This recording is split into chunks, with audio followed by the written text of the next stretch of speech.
Magandang oras na naman sa inyong lahat mga kaibigan. Tumitindi ang sigalot sa pagitan ng Pilipinas at China. Ito ang ating tatalakayin ngayon. Pero bagong lahat, huwag niyong kalilimutan na mag-subscribe sa ating channel kung hindi pa kayo subscriber. Please like, comment, and share. Pakiclick na rin ang notification bell para hindi niyo makaligtan ang ating mga bagong video. Balik sa ating topic. Mr. President, Binatikos ni Senator Erwin Tulfo ang Chinese Embassy dahil sa pagkondina nito sa mga pahayag ng ilang officials ng Pilipinas hinggil sa isyu ng West Philippine Sea. Maanghang ang reaksyon ng senador matapos sabihin ni Chinese Embassy Deputy Spokesman Go Away na hindi lisensya ang freedom of speech para siraan ang iba, lalo na ang leader ng ibang bansa. Ayon kay Go, ito raw ay hindi katanggap-tanggap dahil sa social media post kamakailan ni Philippine Coast Guard spokesman for the West Philippine Sea, Commodore J. Tariela, na nagpakita ng isang AI-generated video ni President Xi Jinping na galit, nag-flex ng kanyang muscle at may mga tangan na maliit na bangka na may watawat ng Pilipinas. Pero bigit naman ni Senator Tulfo na kung hindi gusto ng Chinese Embassy officials kung paano gumagana ang demokrasya sa Pilipinas, maaari silang lumayas anytime. At matunog pa ang sinabi ng senador, "Our house, our rules, freedom of speech is in our constitution."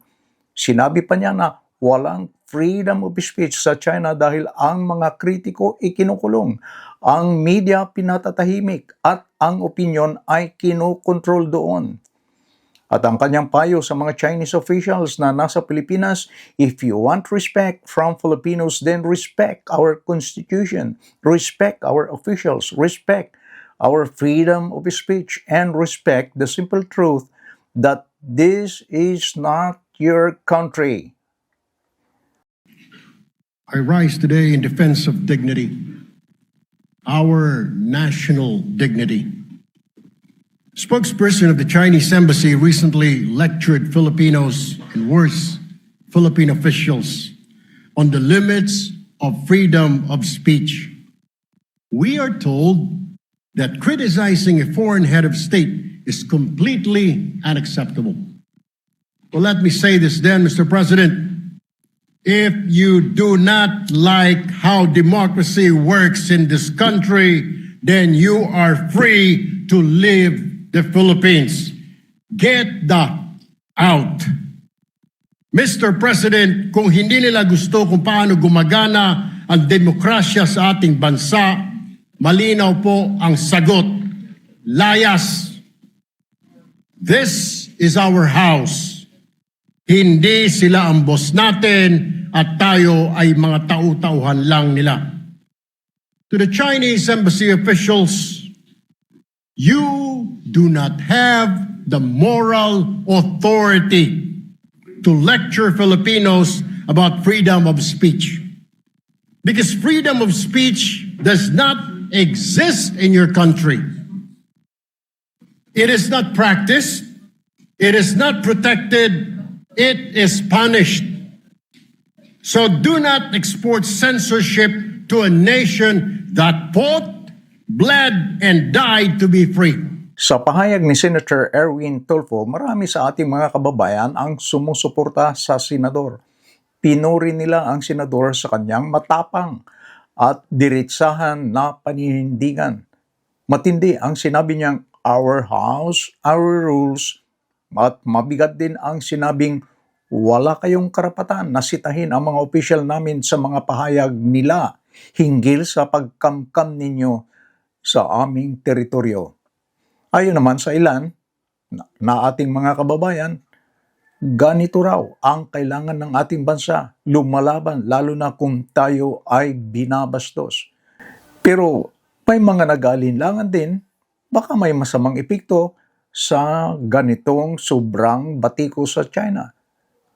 Mga ganitong pananalita ay maaaring magdulot ng masamang resulta sa relasyon ng Pilipinas at China. Mga ganitong pananalita ay makakasama instead na makakatulong para maayos ang sigalot ng dalawang bansa. Sa pananaw naman ng mga iba, ang pananalita ni Senator Tulfo ay hindi naaayon sa diplomatikong paraan. Kung gustong mapalis ang mga Chinese officials, idan ito sa tamang channel, tulad ng pagdeklara na persona non grata ang mga ito. At ayon sa ilan, dapat dumaan sa DFA, Department of Foreign Affairs, para sa mga diplomatikong usapin upang matiyak na nasusunod ang mga international protocols at hindi malalagay sa alanganin ang ating bansa.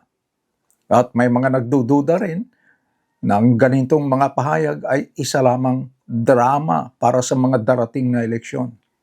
Nauna rito kasi, sinabi ni Chinese Embassy Deputy Spokesman Guo Wei na hindi lisensya ang freedom of speech para siraan ang iba, lalo na ang leader ng ibang bansa.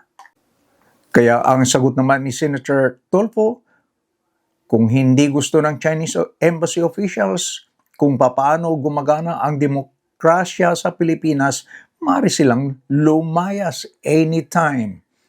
Our house, our rules. Freedom of speech is in our Constitution. Iyon ang pahayag ni Senator Tulfo.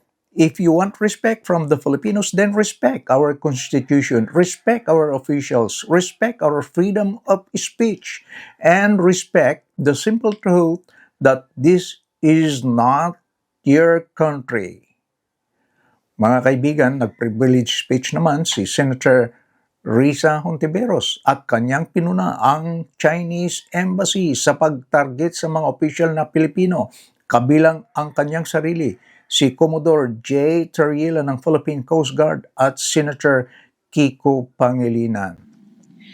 Kahit sino pang dayuhan, walang karapatang patahimikin ang mga Pilipino sa loob ng Pilipinas. Lalo na kung ambassador. Dahil mas mataas ang inaasahan sa inyo. An ambassador's behavior is limited by treaty.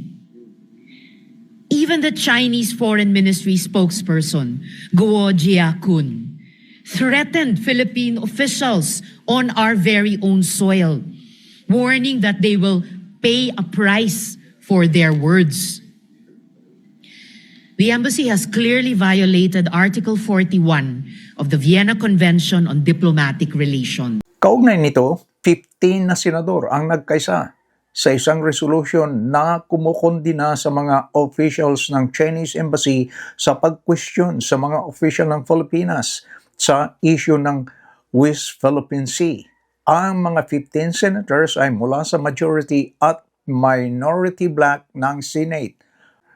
Kinundina ng mga senador sa ilalim ng nasabing resolusyon ang embahada ng China dahil sa hindi wastong pagpuna sa mga officials at institution ng Pilipinas para sa mga aksyon na isinagawa sa pagganap ng kanilang mga official na tungkulin na naayon sa kanila ito ay salungat sa mga pamantayan ng diplomatic conduct at paggalang sa isa't isa sa pagitan ng states. Mga kaibigan, ano naman ang inyong pananaw sa ating topic? Kung meron, please leave your comment below. Maraming salamat sa inyong panonood and please don't forget to like and subscribe. Bye-bye!